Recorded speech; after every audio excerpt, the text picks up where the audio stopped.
అని భావించినటువంటి ప్రభుత్వాలు ఆ స్కీమ్ను అద్భుతంగా అమలు చేసుకుంటూ వచ్చినాయి. తెలంగాణ వచ్చేసరికి కేసీఆర్ గారు ముఖ్యమంత్రి అయ్యే వరకు ఈ రాష్ట్రంలో సుమారుగా 80 పాఠశాలల్లో సుమారు ఒక 88,000 మంది లబ్ధిదారులతోని నడిచినటువంటి ఈ స్కీమ్ను కేసీఆర్ గారు తాను హృదయానికి తీసుకొని ఇది అద్భుతమైనటువంటి ఒక పథకము. ఏ ముఖ్యమంత్రి ప్రారంభించినా, ఏ పార్టీ ప్రభుత్వం ప్రారంభించినా దళిత ఆదివాసీ గిరిజన బిడ్డలకు న్యాయం జరగాలంటే ఈ యొక్క పథకాన్ని పకడ్బందీగా అమలు చేయాలనేటువంటి ఉద్దేశంతో వారు 80 పాఠశాలల్లో అమలయ్యేటువంటి ఈ పథకాన్ని 200 పాఠశాలలకు విస్తరించడం జరిగింది. 8,000 చిన్నారులు లబ్ధి పొందేటువంటి ఈ స్కీమును సుమారుగా 25,000 చిన్నారులకు విస్తరించేటువంటి ప్రయత్నం చేయడం జరిగింది. కానీ దురదృష్టకరమైనటువంటి విషయం ఏంటంటే అండగా ఉండాల్సినటువంటి ప్రభుత్వమే ఈరోజు ఆ చిన్నారులను అంధకారంలోకి నెట్టేయడం,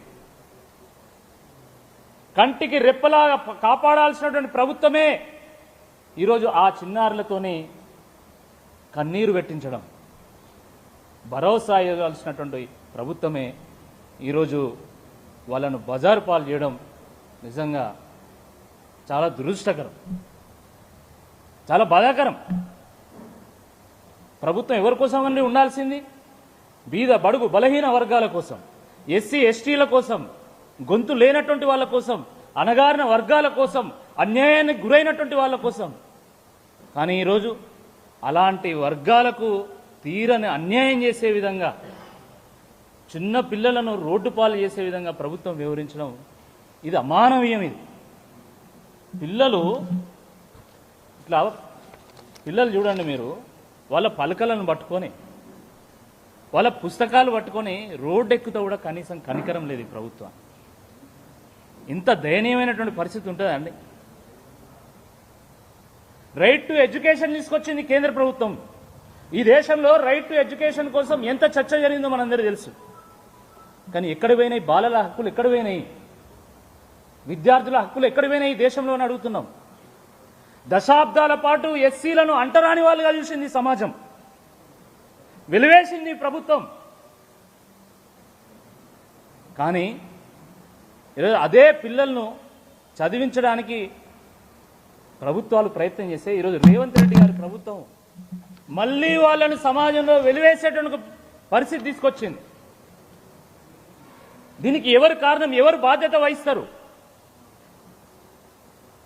ఈరోజు సామాన్య విద్యార్థులు పాఠశాలల్లో చదువుకుంటా ఉంటే బెస్ట్ అవైలబుల్ స్కీమ్లో ఉన్నటువంటి ఎస్సీ ఎస్టీ బిడ్డలు ఈరోజు గేటు అవతల రోడ్డు మీద నిల్చునేటువంటి పరిస్థితి ఎందుకు వచ్చిందని అడుగుతున్నాం. సిగ్గుందా కాంగ్రెస్ పార్టీకి అని అడుగుతున్నాం. తెల్లారు లేస్తే మళ్ళీ మేము బీదల కోసం, బడుగుల కోసం, బలహీన వర్గాల కోసం, ఎస్సీల కోసం మేము పనిచేస్తున్నామని చెప్పి గొప్పలు చెప్పుకోవడం తప్ప నిజంగా ఈరోజు ఈ రాష్ట్రంలో ఎస్సీ ఎస్టీ బిడ్డలు రోడ్డు పాలు అయిందంటే దానికి ఎవరు కారణం అని చెప్పి ఈరోజు బీఆర్ఎస్ పార్టీ ప్రశ్నిస్తా ఉన్నది.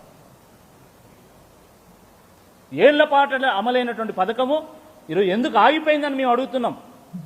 ఆరోగ్యశ్రీ ఎందుకు ఆగుతున్నది? 108 స్కీమ్ ఎందుకు ఆగుతున్నది? ఫీజు రీయింబర్స్మెంట్ ఎందుకు ఆగుతున్నాయి? స్కాలర్షిప్లు ఎందుకు ఆగుతున్నాయి? అంటే ఈ బీద బడుగు బలహీన వర్గాలు, ఈ ఎస్సీ ఎస్టీ వర్గాల వాళ్ళు పైకొస్తే మా ఆటలు సాగాయి కాబట్టి, ఈ ఎస్సీ ఎస్టీ పిల్లలు చదువుకుంటే మా ఆటలు ఈ రాష్ట్రంలో సాగవు కాబట్టి మేము వాటిని ఖచ్చితంగా దూరం చేస్తామనేటువంటి ఒక కుట్ర ఏమైనా దాగి ఉందా అని చెప్పి ఈ సందర్భంగా బీఆర్ఎస్ పార్టీ ప్రశ్నిస్తా ఉంది. ఇన్ని రోజులు ఈ పాఠశాలల యాజమాన్యాలు ఈ ఎస్సీ ఎస్టీ బిడ్డలను కంటికి రెప్పలా కాపాడినాయి.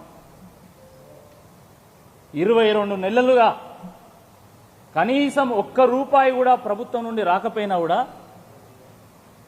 వీళ్ళు మా బిడ్డలు, ప్రభుత్వం ఇచ్చినటువంటి బాధ్యతను మేము స్వీకరించినాం కాబట్టి మాకు ప్రభుత్వం నుండి ₹1 చెల్లించకపోయినా మేము వీళ్ళని సొంత బిడ్డలా చూసుకోవాలనేటువంటి ఆలోచనతోని యాజమాన్యాలు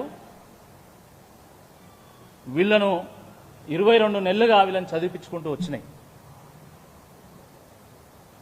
కన్నతల్లైనా తన బిడ్డను శక్తి మేరకు ఒంట్లో శక్తి ఉన్నంత వరకు ఎవరికి చేయి చాపకుండా కాపాడేటువంటి ప్రయత్నం చేస్తారు.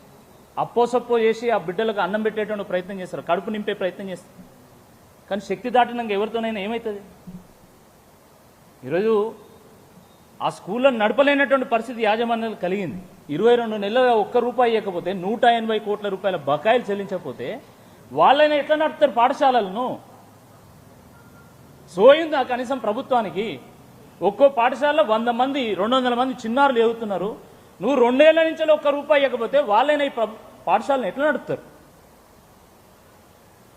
ఆలోచించాల ప్రభుత్వం. విధి లేని పరిస్థితిలో ఎందుకంటే నిద్రపోతున్నటువంటి ఈ ప్రభుత్వానికి ముళ్ళుగా పెట్టి పొడిచినా కూడా కనీసం సోయేస్తలేదు కాబట్టి